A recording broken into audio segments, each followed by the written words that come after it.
आज गोटे प्रसंग बाक्य कथबार्ता है प्रभु ठारे कौन नहीं। आज प्रसंग है प्रभु ठारे कौन नहीं। पाखे कौन नहीं? बल अच्छी कि ना, शक्ति अच्छी कि ना, धन संपत्ति अच्छी कि ना, पाखे स्वर्ग तांकर मर्त्य भी तांकर, जगत तांकर तहिर पूर्णता तांकर, सब तांकर, मात्र प्रभु को पाखे कौन नहीं।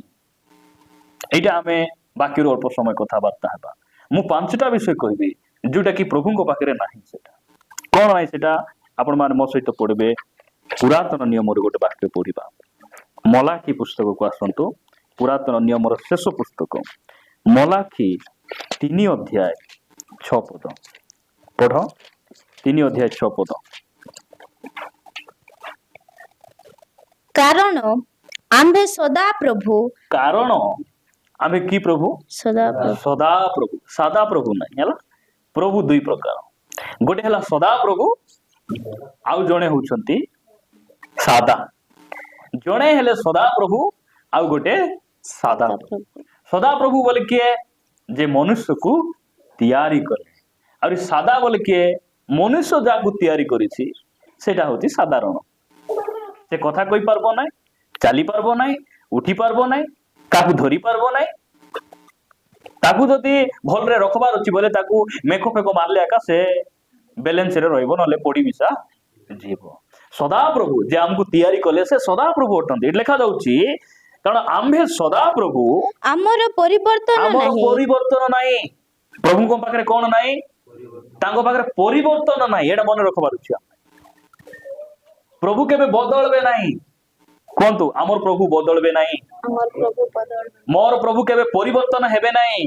मोर प्रभु केबे परिवर्तन हेबे। के जनकर प्रभु परिवर्तन हेबे सेति पाए धीरे धीरे कहउछन्ते हैला। परिवर्तन हेबे सेमानकर प्रभु। अरे आमे जो परमेश्वर सेवा करूछु हमकु कहबा पई लाज लागुची, डर लागुची कि हां कलर टेकी करी कहबा कथा मोर प्रभु केबे परिवर्तन हेबे नाही। नहीं सरकार परिवर्तन हेबे हेबे कि नाही? बीजेडी थिले बीजेपी आसले। मनुष्यर परिवर्तन अछि, ऋतु आ वर्षर परिवर्तन अछि। आज जुलाई मास काली को अगस्त हेमो, मात्र आमर प्रभु को ठारे केबे परिवर्तन नाही। हालेलुया। केबे से बदलबे नाही। आमर प्रभु को के रंग देबा दरकार नाही, डिजाइन करबा दरकार नाही, ताको वर्ष को वर्ष धोपुछ करबा दरकार नाही। से जेमति अछंती आज मध्ये से सेमति अछंती, आउरी भविष्यत रे मध्ये से सेमति थिबे। तांको ठारे कोनोसी परिवर्तन नाही। बोले तार अर्थ कोन? यीशु ख्रीष्ट जे समय जगत रे थिले से पापी को प्रेम कले, कले कि नहीं? किंतु पापो को से घृणा कले। आज पापो को भी प्रेम करचंती, पापी को भी प्रेम करचंती कि आगरे जेमती एबे मिसा सेमती। एदन उद्यान रे हवा और आदम पाप कला परे प्रभु से मान को एदन उद्यान रू बाहर कर देले कि नहीं? कर देले। बाइबल छाड़ंतु टिके ध्यान सहित शुण। मु कहबाटा ध्यान सहित शुणंतु। हां एदन उद्यान रू कोन कले? बाहर कर देले। काहे बाहर कले? से माने अनाज्ञा बहले, पाप कले। आज मध्ये परमेश्वर पाप को घृणा करचंती कि नहीं? आगरे भी घृणा करथिले, एबे मध्ये से घृणा करचंती। एटा होछि प्रभुंकर परिवर्तन नाही। नाई जेते पाप कले भी हेबो, प्रभु अनुग्रह दैचंती किछि हेबो नाही। से थरे तो तुमर पाप पाई मरी गले, सेंती हेले पाप करो नाही बोली काहेकि लेखा हैछि? मन परिवर्तन करो बोली काहेकि लेखा हैछि? पवित्र हुओ बोली काहेकि लेखा होला? आमे एटा को जानबा प्रभु को पाखरे कोन नाही? परिवर्तन नाही। मनुष्य मान के परिवर्तन अछि नहीं कि? आज आमे भेंडिया अछु, यंग अछु, के दिन परे बुढ़ा ही जी। एबे सकाल समय रे टी खरा थिबो, टिके परे राती हेबो। प्रकृति रो मध्ये परिवर्तन अछि, किंतु जे परमेश्वर ए प्रकृति को सृष्टि करे, जे आमानकर निर्माता, जे आम प्रभु तांठार कौन सी परिवर्तन ना कौन सी परिवर्तन ना केवल से पाप को घृणा कले ना जो समय पृथ्वी पृष्ठ आसिले से पापी को से प्रेम कले आज से पापी को प्रेम करने से जोगी आमको से प्रेम कले जदि आमको प्रेम कर न आज आम स्थान न था आमको कहीं प्रेम कले बेसी पवित्र बोली कि नहीं धार्मिक बेसी बोली बेसी दान देउथुलु बोली बेसी सुंदर अच्छु बोली कौन पाई तांको प्रेम रे से हमको आह्वान कले अनुग्रह रे आमको से कौन कले आह्वान कले से मन रखबा प्रभु को ठारे कौन नहीं परिवर्तन नहीं से केबे बदलंती नहीं तांको ठारे कौन सी परिवर्तन नहीं से आजी काली आ चिरकाल समान अटंती एवरी पुस्तक 13 अध्याय 8 पद मु आगे पढ़वा को पढ़ब आम तो बाइबल काढ़ी पारू ना अन्य अन्य विषय गुड़िक आम काढ़ी पारू 13 अध्याय 8 पद लेखा गला जीशु ख्रीस्ट काली आजी और चिरकाल समान अटंती के दिन से समान सबुदिन जीशु ख्रीस्ट काली आजी आवरी चिरकाल से समान अटंती लोक मैंने भाविले कौन कुशरे मारिदेलु बध करदेलु सरीगला आउरी से नाइनी सेमती नाई से जीवित थिले जीवित अछंती आउरी जीवित रहिबे से जीवित परमेश्वर अटंती तांको ठारे कोनोसी परिवर्तन नाही द्वितीय विषय आपण माने मो सहित देखबे प्रेरित पुस्तक 10 अध्याय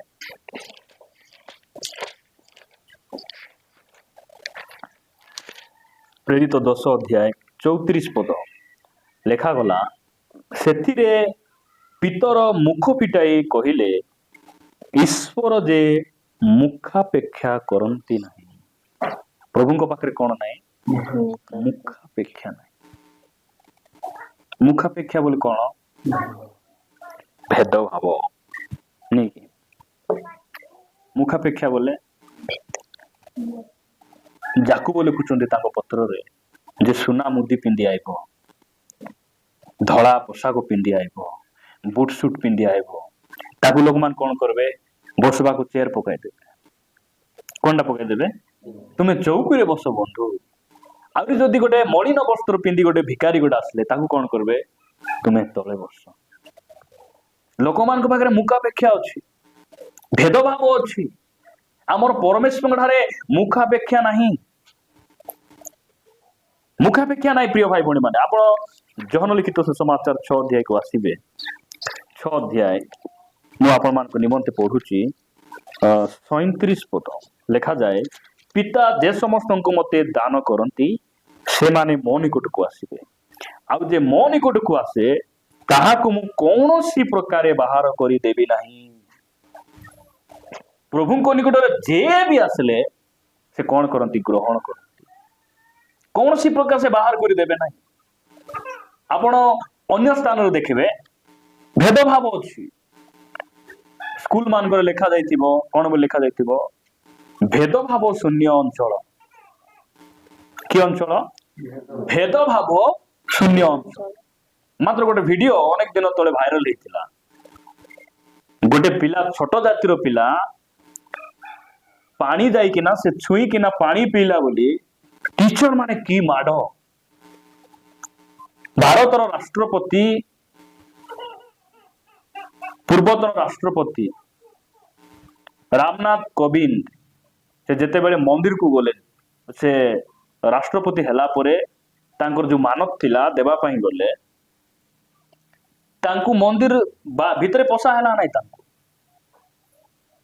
काहे की पोसा हला नहीं छोट जाति की जाति छोट जाति तुम्हें बाहर रुह आउरी नड़िया फड़िया बाहर भांग प्रांगण रे आउ तुम्हें पड़ाई जाओ भितरे आमे पोसाइबो नाही परमेश्वर ठारे केबे भेदभाव न थाए परमेश्वर केबे लोकन को सान आ बड़ भाव रे से देखंती नाही यदि सत्य परमेश्वर से कौन करती से समस्त को से ग्रहण करती समस्त को से समान देखती यीशु ख्रीस्ट ठारे कौन नहीं मुखापेक्षा नहीं ସେଥିପାଇଁ ଆମେ ଲୋକ ଦେଖି 2 ଗୁଲି ଅଧିକା ଲୋକ ଦେଖି 1 ଗୁଲି ଉନା ସେ ପ୍ରକାର ବାଟ କରବା ଲୋକ ମାନ ଥିବେ ବାପରେ ଏଟା ସେ ଯୀଶୁ ଖ୍ରୀଷ୍ଟଙ୍କୁ ପାଇ ନାହାନ୍ତି ଆଉ କେତେ ଜଣ ଥିବେ ଆସିଲେ ଆସିଲେ ଆସିଲେ ବୋଲି ଲୁଚାଇ ଦେବେ ନି କି ସେମିତି ମିଶା କେତେ ଜଣ ଥିବେ ପ୍ରଭୁ ଆମମାନଙ୍କୁ ଅନୁଗ୍ରହ କରନ୍ତୁ ଆମକୁ ଯୀଶୁ ଖ୍ରୀଷ୍ଟଙ୍କ ଠାରୁ ଶିଖିବାର ଅଛି କିମ୍ବା ଲେଖାଗଲା କଣ ବୋଲି ଲେଖାଗଲା ଗାଲାତୀୟ ପୁସ୍ତକ ଗାଲାତୀୟ 3 ଅଧ୍ୟାୟ ତାର 26 ପଦରୁ ମୁଁ ପଢୁଛି ଲେଖାଯାଏ କାରଣ ତୁମ୍ଭେ ମାନେ ସମସ୍ତେ ଯୀଶୁ ଖ୍ରୀଷ୍ଟଙ୍କ ଠାରେ ବିଶ୍ୱାସ ଦ୍ୱାରା ଈଶ୍ୱରଙ୍କ ସନ୍ତାନ ହୋଇଅଛ ତେଣୁ ତୁମ୍ଭେ ମାନେ ଯେତେ ଲୋକ ଖ୍ରୀଷ୍ଟଙ୍କ ଉଦ୍ଦେଶ୍ୟରେ ବାପ୍ତିଜିତ ହୋଇଅଛ ତୁମ୍ଭେ ମାନେ ସମସ୍ତେ ଖ୍ରୀଷ୍ଟଙ୍କୁ ପରିଧାନ କରିଅଛ ଜିହୁଦୀ କି ଗ୍ରୀକ ଦାସ କି ସ୍ୱାଧୀନ ପୁରୁଷ କି ସ୍ତ୍ରୀ ତୁମ୍ଭମାନଙ୍କ ମଧ୍ୟରେ କିଛିର ହିଁ ପ୍ରଭେଦ ନାହିଁ କାରଣ ଖ୍ରୀଷ୍ଟ ଯୀଶୁଙ୍କ ଠାରେ ତୁମ୍ଭେ ମାନେ ଏକ ପ୍ରଭୁଙ୍କ ଠାରେ କିଛି ଭେଦଭାବ ନାହିଁ ତାଙ୍କ ଠାରେ କୌଣସି ମୁଖାପେକ୍ଷା ନାହିଁ ଆପଣମାନଙ୍କ ନିକଟରେ ମୁଁ ତୃତୀୟ ବିଷୟ ରଖିବା ପାଇଁ ଚାହେଁ ପ୍ରଭୁଙ୍କ ଠାରେ କଣ ନାହିଁ ଆମେ ସେଇଟା କଥାବାର୍ତ୍ତା ହେଉଛୁ ଗୀତ ସଂଗୀତା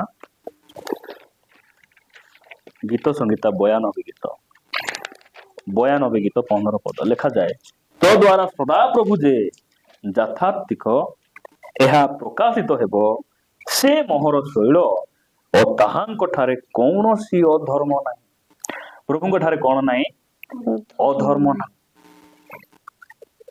ପ୍ରଥମ ବିଷୟ ଆମେ କଣ ଦେଖିଲୁ ପ୍ରଭୁଙ୍କ ପାଖରେ ପରିବର୍ତ୍ତନ ନାହିଁ ଦ୍ୱିତୀୟରେ ମୁଖାପେକ୍ଷା ନାହିଁ ତୃତୀୟରେ କଣ ନାହିଁ ଅଧର୍ମ ନାହିଁ ତାଙ୍କ ଠାରେ କୌଣସି ପାପ ନାହିଁ କାହିଁକି ସେ ପବିତ୍ର ଅଟନ୍ତି ସେ କହିଲେ ମୁଁ ଯେପରି ପବିତ୍ର ତୁମ୍ଭେ ମାନେ ମଧ୍ୟ ସେପରି ପବିତ୍ର ଯୀଶୁ ଖ୍ରୀଷ୍ଟ ପିଲାତଙ୍କୁ କହିଲେ ମୋ ଠାରେ ଯଦି କୌଣସି ଦୋଷ ଅଛି ତୁମେ ପ୍ରମାଣ କରି ଦେଖାଅ ଆଜି ଯାଏ କୌଣସି ଗୁରୁ କୌଣସି ବାବା କୌଣସି ପ୍ରଭୁ ତାଙ୍କର କୌଣସି ଦେବାଦେବୀ ଯଦି ପୃଥିବୀରେ କିଏ ଅଛନ୍ତି ଏମିତି ଚ୍ୟାଲେଞ୍ଜ କିଏ କରିନାହାନ୍ତି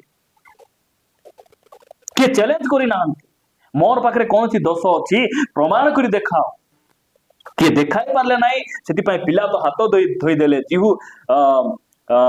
ହେରୋଦ ହାତ ଧୋଇଦେଲେ କଣ ବୋଲି କହିଲେ ଏଇ ବ୍ୟକ୍ତିର କୌଣସି ଦୋଷ ଆମେ ଦେଖି ପାରୁନୁ ସେଥିପାଇଁ ଆକୁ ଆମେ ଶାସ୍ତି ଦେଇ ଛାଡିଦେବୁ ସିନା ପ୍ରାଣଦଣ୍ଡ ପାଇଲା ପରି କୌଣସି ଭୁଲ କରିନାହାନ୍ତି ମାତ୍ର ଜିହୁଦୀ ଲୋକମାନେ କହିଲେ ତାର ସବୁ ଅପରାଧ ଆମର ଉପରେ ଆଉ ଆମର ସନ୍ତାନ ମାନଙ୍କ ଉପରେ ପଡୁ ଆକୁ ଆମେ କ୍ରୁଶରେ ଚଢେଇବୁ ସେମାନେ କହିଦେଲେ ଠିକ ଅଛି ତମେ ଯୋଉଟା କରବାର କର ଯୀଶୁ ଖ୍ରୀଷ୍ଟଙ୍କ ପାଖରେ କୌଣସି ପାପ ନାହିଁ ଆମେ ଯେଉଁ ପରମେଶ୍ୱରଙ୍କ ସେବା କରୁଛୁ ସେ ପବିତ୍ର ଅଟନ୍ତି ସେ ସିଦ୍ଧ ଅଟନ୍ତି କାରଣ ସେ ପ୍ରଭୁ ଅଟନ୍ତି ତାଙ୍କ ଠାରେ କୌଣସି ଅଧର୍ମ ନାହିଁ ଆପଣ 2 କରନ୍ଥୀୟ ପୁସ୍ତକକୁ ଆସିବେ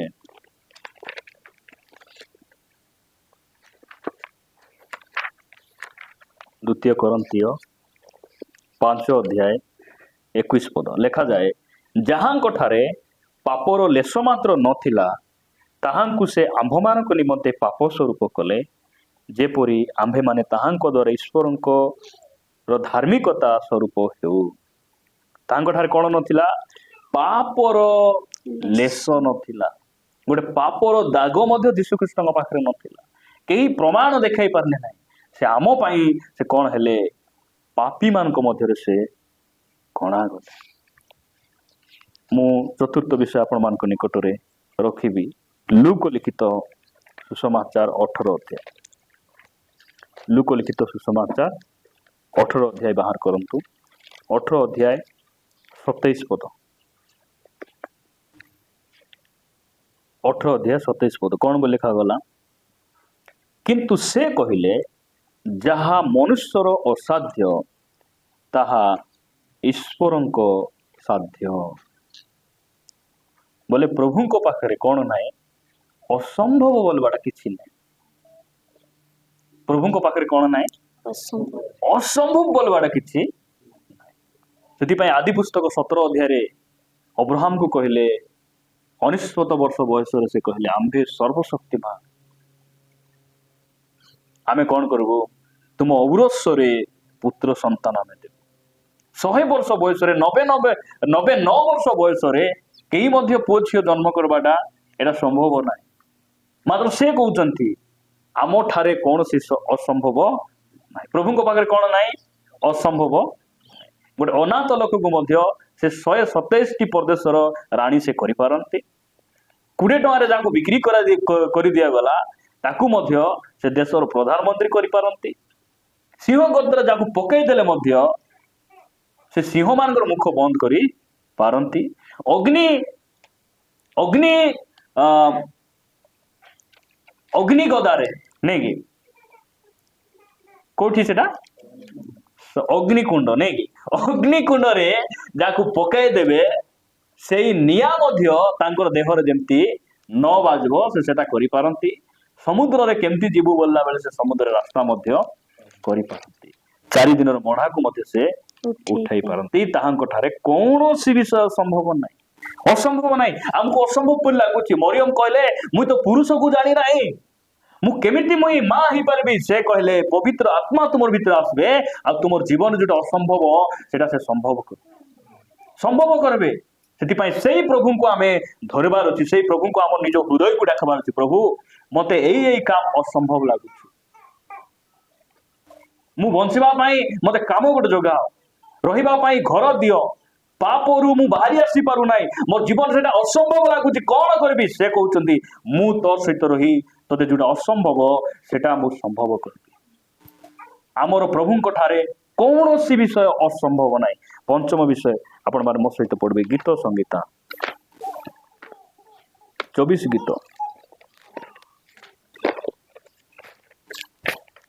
ଗୀତ 1 ପଦ ଲେଖାଗଲା, ପୃଥିବୀ ଓ ତହିଁର ପୂର୍ଣ୍ଣତା, ଜଗତ ଓ ତନିବାସୀ ସମସ୍ତେ ସଦାପ୍ରଭୁଙ୍କର। ବୋଲେ ସଦାପ୍ରଭୁଙ୍କର କଣ ନାହିଁ? ତାଙ୍କର ଅଭାବ ନାହିଁ। କଣ ନାହିଁ ତାଙ୍କର? ଅଭାବ। ଆମ ପାଖରେ କିଛି ଅଭାବ ଅଛି? ଖାଇବାକୁ ନେଇ ଦେଇଛୁ କେବେ ପ୍ରଭୁଙ୍କୁ? କିଛି ଅଭାବ ନାହିଁ। କାହିଁକି?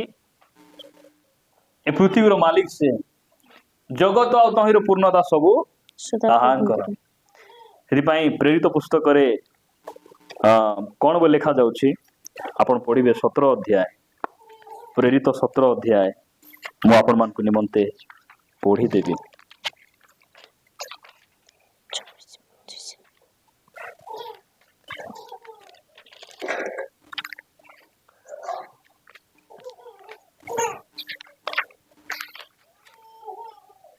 ଅଧ୍ୟାୟ 24 ଆହୁରି 25 ପଦ ଲେଖାଗଲା, ଯେଉଁ ଈଶ୍ୱର ଜଗତ ଓ ତନ୍ମଧ୍ୟସ୍ଥ ସମସ୍ତ ପଦାର୍ଥ ସୃଷ୍ଟି କରିଅଛନ୍ତି, ସେ ସ୍ୱର୍ଗ ଓ ପୃଥିବୀର ପ୍ରଭୁ ହେବାରୁ ହସ୍ତ ନିର୍ମିତ ମନ୍ଦିର ସମୂହରେ ବାସ କରନ୍ତି ନାହିଁ, କିମ୍ବା ତାହାଙ୍କର କୌଣସି ଅଭାବ ଥିବାରୁ ମନୁଷ୍ୟ ହସ୍ତ ଦ୍ୱାରା ସେବିତ ହୁଅନ୍ତି ନାହିଁ। ଯେଣୁ ସେ ସ୍ୱୟଂ ସମସ୍ତଙ୍କୁ ଜୀବନ, ନିଶ୍ୱାସ ଓ ସମସ୍ତ ପଦାର୍ଥ ଦାନ କରନ୍ତି। ତାଙ୍କର କିଛି ଅଭାବ ନାହିଁ। ସ୍ୱର୍ଗ ତାଙ୍କର, ପୃଥିବୀ ତାଙ୍କର। ଆମର ଜୀବନ କିଏ ଦେଲେ? ସେ ଆକା ଦେଲେ। ନିଶ୍ୱାସ କିଏ ଦେଲେ? ସେ ଦେଲେ। ଆମର ଘର କିଏ ଦେଲେ? ସେ ଦେଲେ। ନାଇଁ ସେ ଦେଲେ ବୋଲି କେମିତି? କୋଉଠି ସେ ଦେଲେ? ମୁଟା କମାଇ ବାନ୍ଧିଲି ନା ବୋଲଲା, ବାନ୍ଧିଲ ଯେ ମାଟି କାରଟା କୋଉଠି ମାଟି ଆଣିଲ? ପାଟି ଆଡେ ଉଗାଲ ଘେନଲ ଯେ ବାଲି କୋଉଠିରୁ ଆଣିଲ? ନାଇଁ କି ବାଲି ପ୍ରଭୁ ତିଆରି କଲେ କି ନାଇଁ? ମାଟି ସେ ତିଆରି କଲେ। ସେ ତାଙ୍କର ସବୁ, ତାଙ୍କ କିଛି ଅଭାବ ନାହିଁ। ଦୁନିଆରେ ସମସ୍ତଙ୍କର ଅଭାବ ଅଛି, ପ୍ରଭୁଙ୍କର କେବେ ଅଭାବ ନାହିଁ। ନାଇଁ ଯେଉଁ ପରମେଶ୍ୱର ପ୍ରାନ୍ତରରେ ସେ ମେଜ ସଜାନ୍ତି। କୋଉଠି ମେଜ ସଜାନ୍ତି? ପ୍ରାନ୍ତରରେ। ନାଇଁ ଆମେ ମେଜ ସଜାଇବାଟା ବୋଲେ ରାସ୍ତା ସାଇଡ ଢାବାରେ ହେଲେ ସେଠି ମେଜ ଥିବ, ଡାଇନିଂ ଟେବୁଲ ଥିବ କି ନାଇଁ? ମାତ୍ର ପ୍ରଭୁ ବିଜାଶୀଲ ପାହାଡରେ ମଧ୍ୟ ସେ ଡାଇନିଂ ଟେବୁଲ ରଖିପାରବେ। ସେହି ପରମେଶ୍ୱର କେବେ ଅଭାବ ନାହିଁ। ଇସ୍ରାଏଲ ଲୋକମାନେ କହିଲେ ପ୍ରାନ୍ତରରେ କି ସେ ମେଜ ସଜାଇବେ? ଆମେ ଗୋଟେ ମିଟିଂ, ସୁରତ ପ୍ରେମାନର ମିଟିଂ ଯାଇ ଆସୁଥିଲୁ। ରାତି 12ଟାରେ କଣ କଲୁ? ରାତି 12ଟାରେ ସେମାନେ ଆମକୁ ରାନ୍ଧିକିନା ଦେଲେ। এইটা আমার পরমেশ্বর আমার জীবନରେ ସେମିତି କାମ କରିବେ। ସେଥିପାଇଁ ତାଙ୍କର କିଛି ଅଭାବ ନାହିଁ। ସେ ପ୍ରାନ୍ତରରେ ମେଜ ସଜାନ୍ତି, ଇସ୍ରାଏଲକୁ 40 ବର୍ଷ ପର୍ଯ୍ୟନ୍ତ ପ୍ରତିପୋଷଣ କରନ୍ତି। ଯେ 5ଟା ରୁଟି ଆଉ 2ଟା ମାଛକୁ 6000 ଲୋକଙ୍କୁ ଖାଇବା ପାଇଁ ଦେବା ପାଇଁ ଜାଣନ୍ତି, ସେଇ ପରମେଶ୍ୱର କେବେ ଅଭାବ ନାହିଁ। ପ୍ରଭୁଙ୍କ ପାଖରେ କଣ ନାହିଁ? ସବୁ ଅଛି ବୋଲବାର ନାହିଁ ଆମେ ପ୍ରଭୁଙ୍କ ପାଖରେ କଣ ନାହିଁ ତାଙ୍କଠାରେ ପରିବର୍ତ୍ତନ ନାହିଁ କଣ ନାହିଁ ତାଙ୍କ ପାଖରେ ମୁଖାପେକ୍ଷା ନାହିଁ ଘୃଣା ନାହିଁ ଭେଦଭାବ ମନୋଭାବ ତାଙ୍କ ପାଖରେ ନାହିଁ ପ୍ରଭୁଙ୍କ ପାଖରେ କଣ ନାହିଁ ଅଧର୍ମ ନାହିଁ ପ୍ରଭୁଙ୍କ ପାଖରେ କଣ ନାହିଁ ତାଙ୍କ ପାଖରେ ଅସମ୍ଭବ କିଛି ନାହିଁ ଆହୁରି ପ୍ରଭୁଙ୍କ ପାଖରେ କଣ ନାହିଁ ଅଭାବ ସେଥିପାଇଁ এই ପରମେଶ୍ୱରଙ୍କ ସେବା ଆମେ କରୁଛୁ ଆମେ ଏସବୁ ବିଷୟକୁ ନିଜର କରିବା ଆମେ ପ୍ରଭୁରେ ଆଗକୁ ବଢବା ପ୍ରଭୁ ଆମମାନଙ୍କୁ ଆଶୀର୍ବାଦ କରନ୍ତୁ।